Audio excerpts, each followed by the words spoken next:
आज मैं पुनः आपसे बात करने जा रहा हूं जो आरसीएच रजिस्टर है। जैसा कि आपने देखा एकीकृत आरसीएच रजिस्टर 2.0, जहां पर मुख्य रूप से हमने एलिजिबल कपल की एंट्री, प्रेग्नेंट वुमेन की एंट्री हमने किया है और उसको जाना है। फुट नोट्स क्या है प्रेग्नेंट लेडी के बारे में, वो सारी चीज़ें हमने इस रजिस्टर की महत्ता के बारे में हमने देखा है। अभी आज जो आपसे बात करने जा रहा हूँ वह है बाल पंजीकरण, अर्थात जो चाइल्ड होंगे, जो बच्चे पैदा होंगे, उनका हम रजिस्ट्रेशन कैसे करेंगे, उनका टीकाकरण हम कैसे करेंगे, किस तरह से हम एंट्री करेंगे, इस संबंध में आपसे बात करूंगा। जो टीकाकरण चार्ट है उसके संबंध में आपको जानकारी दूंगा, कौन से एज ग्रुप में किसको कौन सा टीका लगेगा, ये सभी बातें हम रजिस्टर में कैसे एंट्री करेंगे, इस चीज़ों को आइए हम जानते हैं और समझने की कोशिश करते हैं कि जो नया आरसीएच रजिस्टर है उसमें हम किस प्रकार से डेटा को एंट्री करेंगे। तो आप मेरे साथ बने रहिए और देखिए जो आरसीएच रजिस्टर संस्करण 2.0 बाल पंजीकरण और सेवाओं की निगरानी के संबंध में। एकीकृत आरसीएच रजिस्टर संस्करण 2.0 खंड ख देखेंगे, जिसमें बाल पंजीकरण और सेवाओं की निगरानी के संबंध में जानकारी दी गई है। आइए देखते हैं किस प्रकार हम बाल पंजीकरण और सेवाओं को हम एंट्री आरसीएच पोर्टल पर करेंगे। तो सबसे पहले जो सारांश प्रपत्र है, जैसा कि आपने पूर्व के वीडियो में देखा कि जो एलिजिबल कपल है, जो मैटरनल प्रेग्नेंट लेडी है, उसका जो जानकारी है हमने इस प्रकार से भरना सीखा। उसी प्रकार प्रत्येक माह के दौरान पंजीकृत नए बच्चों की संख्या, जिसमें वित्तीय वर्ष में माह, बच्चों की संख्या, जन्म के समय कम वजन वाले बच्चों की संख्या जो 2.5 किलोग्राम से कम होंगे, उनकी जानकारी हमको रखना होगा। अर्थात जैसे अप्रैल महीने में कितने बच्चे हैं, उसमें से 2.5 किलोग्राम से कम वाले बच्चे कितने हैं। अगर कोई रिमार्क लिखना है तो इसकी जानकारी। तो इस प्रकार माहवार आपके पास एक प्रपत्र में जानकारी आपके रजिस्टर में होनी चाहिए। बच्चे के लिए विषय सूची है, जैसे कि आप जानते हैं कि जिस प्रकार आपने पूर्व के वीडियो में भी देखा कि मातृ स्वास्थ्य में जो मैटरनल है, जो एलिजिबल कपल है, जो प्रेग्नेंट लेडी हैं, इनकी जानकारी भी हमने एक विषय सूची तैयार किया था कि अर्थात जो भी महिला है या जो भी बच्चे हैं, उनका जो आरसीएच आईडी जनरेट होता है, उनका नाम होता है, एक लिपिबद्ध रहे, वो एक लिस्टेड रहे, ताकि अंदर जाकर के आप जब देखेंगे तो उनका डिटेल आपको वहां पे मिल जाए। तो यहाँ पे भी बच्चे का जो आरसीएच आईडी है जो स्वतः जनरेट होता है, बच्चे का नाम है, बच्चे का माता का नाम है, माता की आरसीएच आईडी संख्या है, रजिस्टर की पृष्ठ संख्या जहां माता का रिकॉर्ड दर्ज किया गया है, पता, मोबाइल नंबर और स्थिति, वो एक्टिव है कि इनएक्टिव है, और पृष्ठ संख्या में आपको वहां रजिस्टर में दिए गए संख्या को आपको मेंशन करने की जरूरत होती है। इस प्रकार आप बच्चों के लिए एक विषय सूची तैयार कर सकते हैं। खंड 1, जब हम बच्चे का पंजीकरण करने जाते हैं तो सबसे पहले बच्चे की स्थिति हमको देखनी होती है। वो सक्रिय है, अभी सक्रिय है, विस्थापित अंदर बाहर है, अतिथि है, इनएक्टिव है, केस क्लोज है, तो इसकी तिथि। तो ये जो बच्चे का जो डिटेल है इसके बारे में फुट नोट्स में ऑलरेडी हमने बताया है कि किसको क्या बोलते हैं। तो हमारे फुट नोट्स वाले वीडियो ये भी आपको देखने की जरूरत होगी, तो एक बार जरूर इसको देख लीजिएगा। हम डिस्क्रिप्शन बॉक्स में उसकी डिटेल आपको दे देंगे। जिला, क्षेत्र का प्रकार, उप जिला, तालुका, तहसील, मंडल, नगर पालिका, नगर परिषद, ये नगर निगम, ये जो बेसिक जानकारी है इसको आपको रजिस्टर में उस बच्चे का डिटेल में आपको भरना जरूरी होता है। क्योंकि जब आप एंट्री करने जाते हैं, एंट्री करने के लिए जब जाएंगे, बच्चे का डिटेल एंट्री करेंगे, तो ये बेसिक जानकारी जो है सेट लोकेशन के माध्यम से आरसीएच पोर्टल में लोकेट करना होता है। पंजीकरण की तिथि, जिस डेट में आप पंजीकरण कर रहे हैं, जन्म की तिथि, ये दोनों आपको डेट आपको मेंशन करना होगा। बच्चे का नाम, जो आजकल क्या है, जो बर्थ सर्टिफिकेट है वो स्वास्थ्य केंद्र में ही मिल रहा है, तो रजिस्टर में बच्चे का प्रमाण पत्र भी आप मेंशन करिए। बच्चे की आरसीएच आईडी, जो कंप्यूटर में जैसे ही डेटा फिट करेंगे तो आपको एक आरसीएच आईडी जनरेट होगा, वो आरसीएच आईडी आपको मेंशन करना है। जन्म के समय बच्चे का वजन आपको लिखना है किलोग्राम में। बच्चे का आधार संख्या अगर है तो उसको लिखना है, या नहीं तो उपलब्ध नहीं लिखना है। धर्म लिखना है, जाति लिखनी है, माता की आरसीएच आईडी लिखना है, जन्म का स्थान लिखना है, स्वास्थ्य सुविधा केंद्र का नाम लिखना है, पिता का नाम अगर नहीं है तो लागू नहीं लिखना है, मोबाइल नंबर आपको लिखना है। इस प्रकार से पंजीकरण तिथि के दिन जो है ये जानकारी आपको फिट करने की जरूरत होती है। उसके बाद आ जाता है बाल टीकाकरण सेवाओं का विवरण, जो अलग अलग 2 में डिटेल दिए गए हैं टीकाकरण के संबंध में।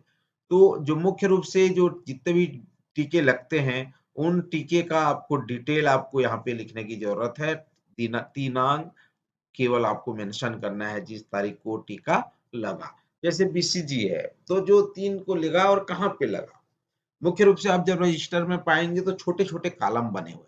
तो अगर आप देखेंगे कि किसी एक कॉलम में भी डेट लिख देते हैं और डू करते जाते हैं, जैसे और मेरे ख्याल से उसमें आपको लिखने के लिए जो है, जैसे ईयर आप नहीं लिखेंगे तो भी चलेगा, क्योंकि उस साल में जो है आप जिस साल का रजिस्टर बना रहे हैं वहाँ ऊपर में लिख देंगे तो उस साल का माना जाएगा।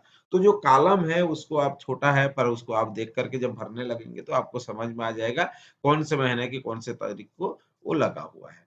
तो 6 सप्ताह में लगने वाले जो टीके हैं, 10 सप्ताह वाले टीके हैं, 14 सप्ताह वाले हैं, 9 से 12 माह वाले जो टीके हैं, इस तरह से जो आपको टीकाकरण में दिया गया है।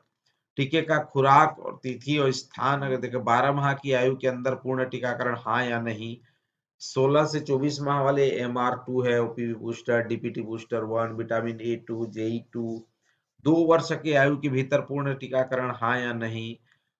5-6 वर्ष डीपीटी बूस्टर 2। ये जो विटामिन A1 से लेकर के विटामिन 9 तक, उपरोक्त सभी विवरण भरने के बाद खंड 3 को आपको भरने की जरूरत होगा। तो AFI की सूचना दी गई, यदि कोई हो तो आपको लिखना होगा। बच्चे का प्रकरण समाप्त अगर है तो कारण लिखना होगा कि कहीं चला गया क्या, या मृत्यु हो गई क्या। मृत्यु अगर हो गई है तो मृत्यु की तिथि आपको लिखनी होगी, मृत्यु का स्थान आपको डालना होगा, मृत्यु का संभावित कारण आपको यहाँ पे इस कॉलम में मेंशन करने की जरूरत होगी। आशा द्वारा 24 घंटे के भीतर सूचना भेजी गई कि नहीं। यदि मृत्यु हो गया है तो 24 घंटे के अंदर सूचना देना होता है, दिया गया या नहीं। एएनएम द्वारा जो FBIR रिपोर्ट जो कोई सी डेथ हो जाने पर भरा जाता है, वो पूर्ण की गई कि नहीं की गई। यदि कोई और अन्य जानकारी हो तो टिप्पणी आपको लिखना होगा। खंड 3 में आप देखेंगे तो बाल सेवाओं का विवरण है। 6 माह तक केवल स्तनपान कराया गया था, हाँ या नहीं। 6 माह के बाद पूरक आहार दिया जाना शुरू किया गया, हाँ या नहीं। यदि नहीं तो बच्चे की किस उम्र में पूरक आहार दिया जाना शुरू किया गया, उसकी जानकारी आपको इस कॉलम में इसमें लिखने की जरूरत होगी।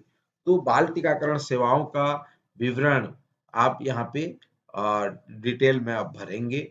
और ये जो खंड 3 है, जो जिसमें आप बाल सेवाओं का विवरण आपको भरना होता है।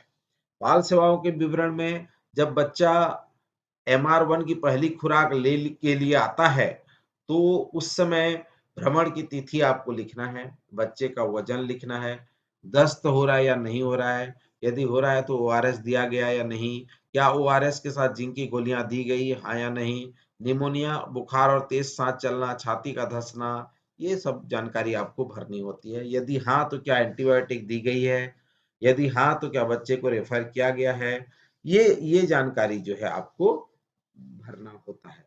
जब आप पूरे ये जानकारी भरते हैं तो रजिस्टर में, जब ऑनलाइन रजिस्ट्री भी जब आरसीएच में करते हैं तो ये जानकारी आपको पूरे डिटेल के साथ भरना होता है। HBYC के अंतर्गत बच्चों के लिए घर भ्रमण का कार्यक्रम है, जैसे 3 माह में, 6 माह में, 9 माह में, इस तरह से जो जानकारियां हैं उस भ्रमण के दौरान मुख्य रूप से जो आप देखेंगे, तो 3 माह में जब आप भ्रमण करते हैं तो भ्रमण की तिथि, उम्र के अनुसार टीके लगे थे कि नहीं, क्या बच्चे का MCP कार्ड हर एक क्षेत्र में है, हाँ या नहीं, वजन दर्ज किया गया है, क्या बच्चे के विकास के बारे में जानने के लिए नए MCP कार्ड का इस्तेमाल किया गया था। यदि हाँ तो विकास के किस विषय में रेड फ्लैग साइन का पता चला। जो रेड फ्लैग साइन के लिए अनुलग्न रजिस्टर के 1 में आप देख सकते हैं। क्या बच्चा बीमार है, हाँ या नहीं। स्तनपान कराना जारी रहा, हाँ या नहीं। आंगनबाड़ी कार्यकर्ता द्वारा आयु के अनुसार वजन दर्ज किया जाना। तो ये सभी जानकारियां जो है आपको हाँ या नहीं में देने की जरूरत है। माँ को केवल स्तनपान कराने के बारे में परामर्श दिया गया, माँ को हाथ धोने के बारे में परामर्श दिया गया, माँ को परिवार नियोजन के बारे में सलाह दी गई। तो ये 3 माह की आयु के दौरान आपको इसको ये HBYC के अंतर्गत आपको बच्चों के घर भ्रमण में ये जानकारी भरना होगा। 6 माह की आयु जब हो जाता है तो उसमें कई और कंपोनेंट ऐड हो जाते हैं, जिसमें मुख्य रूप से पूरक आहार, एक समय में 2-3 बड़े चम्मच आहार प्रतिदिन 2-3 बार, आया नहीं। पूरक आहार एक बार में आधा कप कटोरी, आहार के बीच में 1-2 स्नैक्स के साथ प्रतिदिन 2-3 बार। आंगनवाड़ी कार्यकर्ता द्वारा आयु के अनुसार वजन दर्ज किया जाना, आंगनवाड़ी कार्यकर्ता के कद के अनुसार वजन दर्ज किया जाना, ये सभी जानकारी जो है मुख्य रूप से 6 माह की आयु में ये घर भ्रमण में ये पूछे जाएंगे। 9 माह की आयु में भ्रमण की तिथि होगा, जो उम्र के अनुसार टीके लगना, एमसीपी कार्ड के हर एक क्षेत्र में है या नहीं, वजन दर्ज नहीं किया गया क्या, ये सभी चीजें जो है आप पूछेंगे। इसमें मुख्य रूप से जो ORS उपलब्ध कराया गया कि नहीं, क्या बच्चा बीमार है, स्तनपान कराना जारी रखा गया, ये जानकारी हम यहाँ पे पूछेंगे।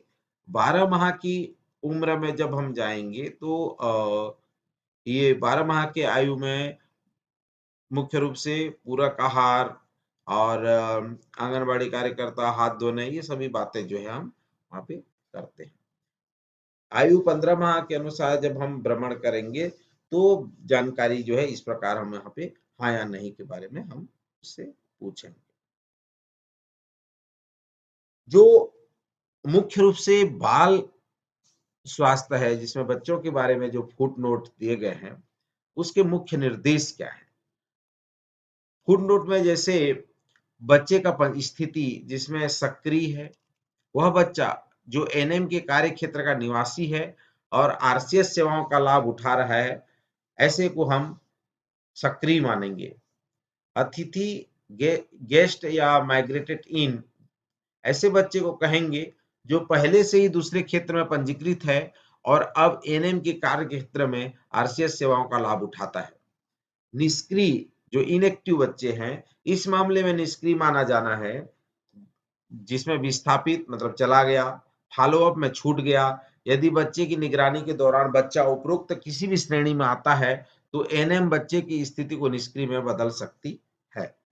पंजीकरण की तिथि, वह तिथि जब एएनएम पहली बार बच्चे से संपर्क करती है और आरसीएच रजिस्टर में विवरण दर्ज करती है।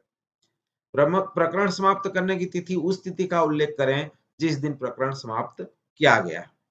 आरसीएच आईडी संख्या, आरसीएच पोर्टल में बच्चे के दर्ज विवरण को अपलोड करने के बाद आरसीएच पोर्टल द्वारा बच्चे की आरसीएच आईडी संख्या स्वतः जनरेट हो जाती है।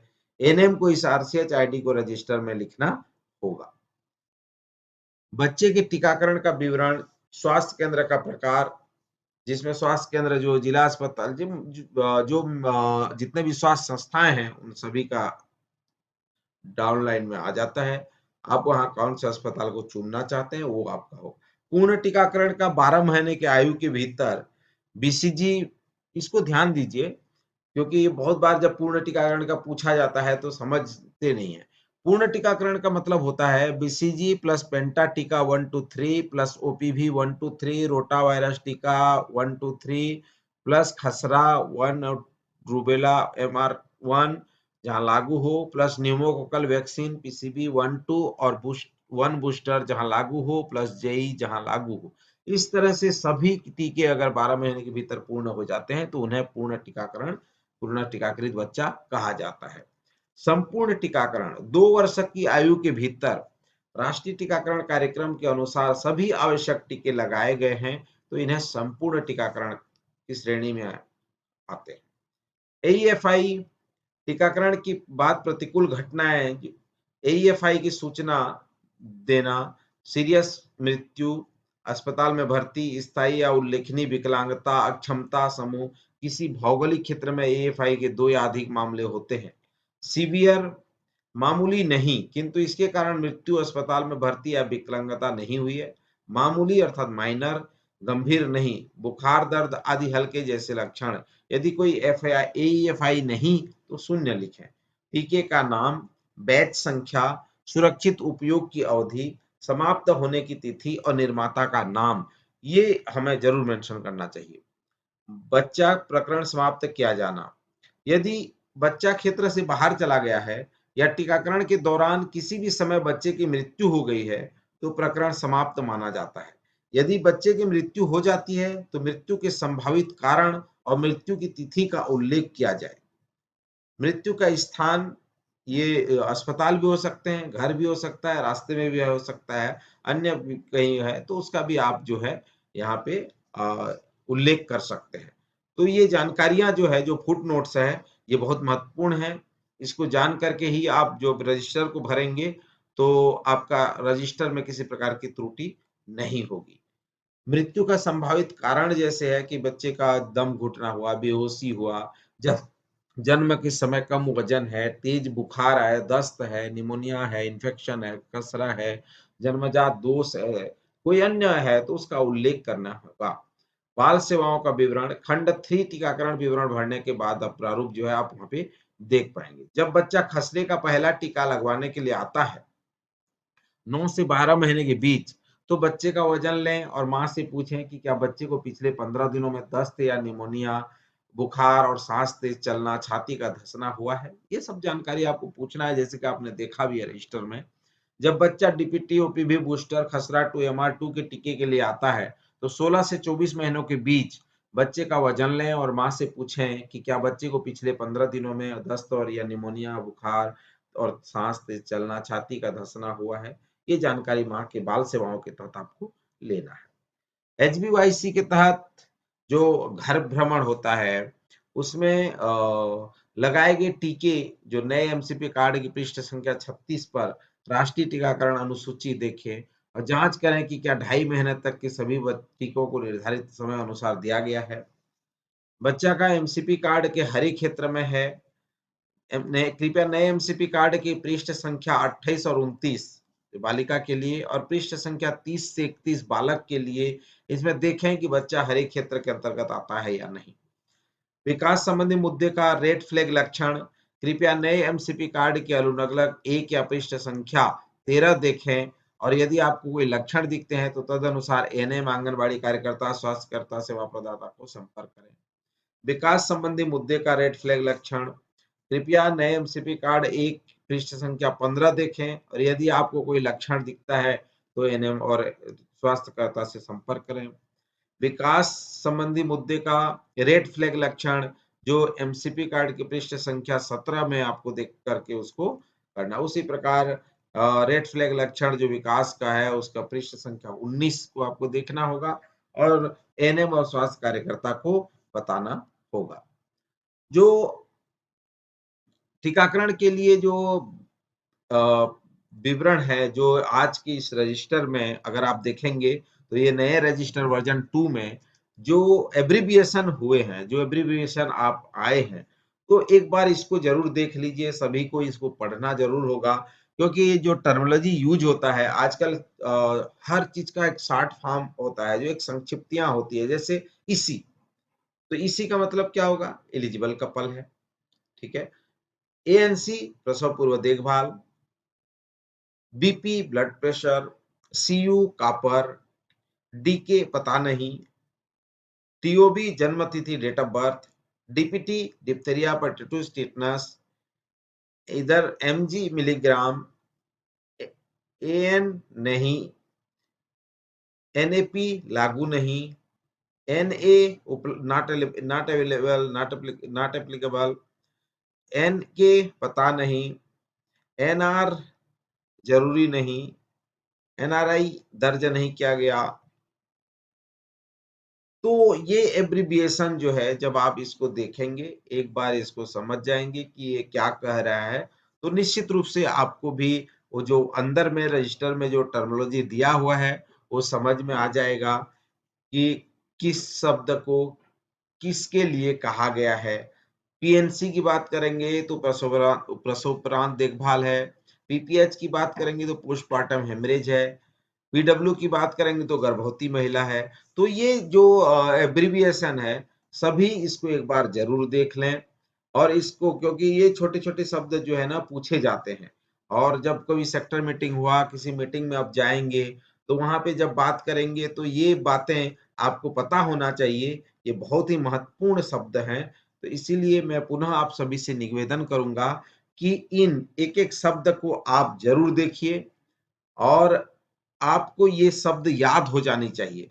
आप अपना डायरी में जहाँ पे भी आप मीटिंग में जाते हैं, सेक्टर मीटिंग जाते हैं या मंथली मीटिंग जाते हैं, तो इसका ये छोटा-सा प्रिंट आउट निकलवा लीजिए और अपना डायरी में इसको चिपका लीजिए, ताकि जब कभी भी आप इस जानकारी को देंगे, तो निश्चित रूप से आपको पता होगा, कोई भी चीज़ कोई पूछेंगे तो आप बता पाएँगे।